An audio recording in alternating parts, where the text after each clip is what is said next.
Oui, vous allez le voir, là, il va faire un one-man show qui va le faire monter encore plus. C'est une exclue que vous êtes en train de nous raconter? Oui. Oh, Le Squat, la seule émission qui n'a vraiment aucune limite.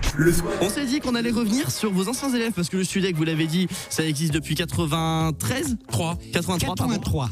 Il exagéré d'écouter. Non mais si j'écoute, mais j'ai une mémoire, on dirait un poisson rouge de temps en temps, donc effectivement faut revenir un petit peu sur l'actualité. Il s'agirait d'écouter sa propre émission. C'est vrai. Gabi, tu t'es renseigné sur plein d'anciens élèves du studio École de France. C'est ça, et j'en ai découvert plein d'ailleurs. Et parce qu'il y a des animateurs, des gens aussi qui sont devenus autres, qui sont devenus comédiens ou quoi, qui sont très connus aujourd'hui.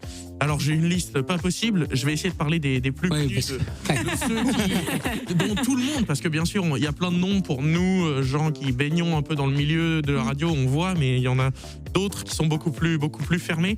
Pour moi les deux plus emblématiques, étonnamment c'est pas ceux qui font principalement de la radio, mais ils sont devenus comédiens aujourd'hui. Par exemple il y a Michael Youn qui est sorti du Studec. Oui. Donc aujourd'hui 2 ans, hein. Oui, c'est ça. Il a fait 2 ans. Il a fait 2 ans. On le présente même plus, Michael Youn. Bien évidemment. Comédien, présentateur, connu souvent pour ses débordements et son audace, mais il en faut aussi. Et donc, est-ce que vous vous rappelez en quelle année il est sorti du Studec, Michael Youn? 98. Ah ouais. c'est mon année. C'est ça? C'est mon année, les Mais gars. c'est énorme. Bravo. Ah ouais. C'est allé très vite. Et moi, je vais vous raconter une anecdote. Il est sorti sans boulot. Ah bon? C'est Sylvain Charlet qui me rappelait cette anecdote.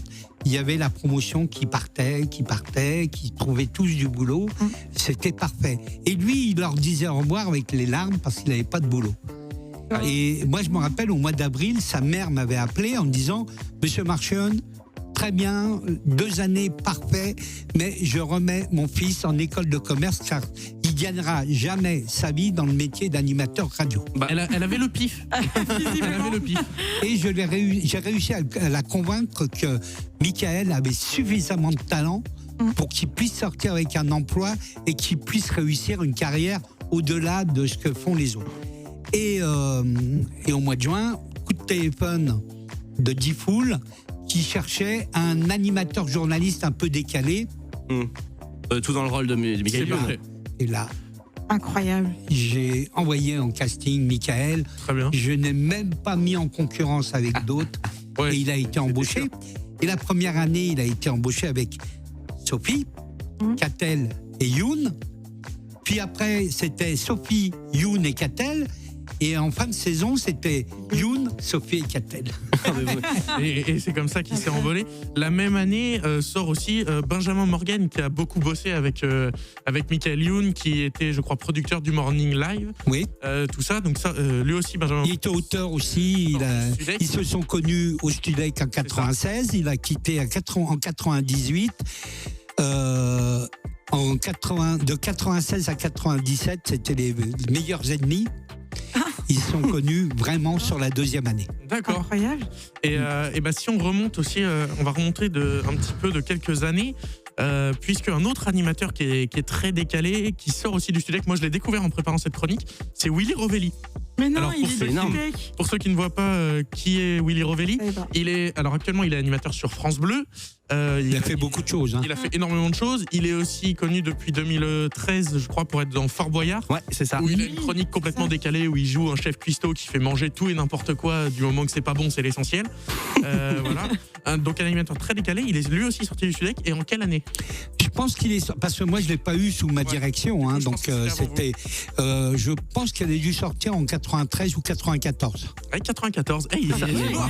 fort, très, Mais très c'est fort. énorme. C'est énorme de se Ouais. souvenir des dates comme ça. Je me souviens même pas de la date d'anniversaire de Marie-Alexia. Vous savez pourquoi? Pas faux. Vous savez pourquoi? Eh ben non.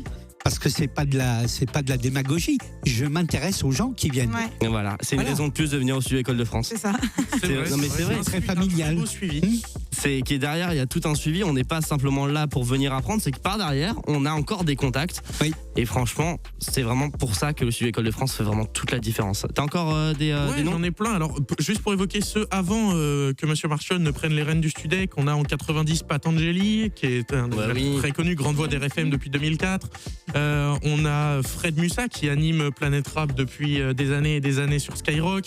Fred Feder aussi avec sa grosse voix très reconnaissable.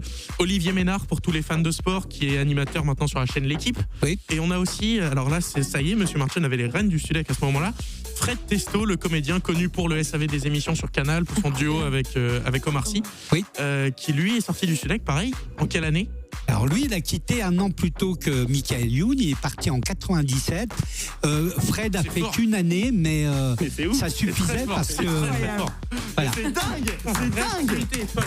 Mais c'est fou, vous arrivez à vous. Enfin, c'est dingue parce qu'il faut savoir qu'on est quand même dans une promo. On est quand même quoi là dans notre promo on est 57, 58. Ouais, une soixantaine. Voilà, se souvenir de chaque date pour chaque élève, c'est juste fou. Et, T'as encore des noms? Ouais, un dernier petit truc. On a aussi encore un comédien qui lui est à la fois sur YouTube, sur Canal. C'est Jérôme Niel. Oui. Ah bah oui, mais Jérôme Niel. Jérôme Niel. Jérôme Niel, c'est un des youtubeurs qui m'a le plus Et, passionné et de il tout va mon enfance. monter encore plus là. Ah ouais? Oui, oui, vous allez le voir, là, il va faire un one-man show qui va le faire Mais c'est- monter encore plus. C'est une exclue que vous êtes en train de nous raconter? Oui, oui. Oh, je... Une exclue, elle est belle. Première Ah, exclue du squat. j'adore. Mais c'est trop bien. Je pense qu'on peut finir cette chronique là-dessus. Mais C'est bien une belle sûr, note. on termine ça Voilà. sur une Et exclue. bravo, Monsieur Marchand, quelle mémoire. Vraiment bravo, on peut l'applaudir. Merci beaucoup, monsieur Marchand.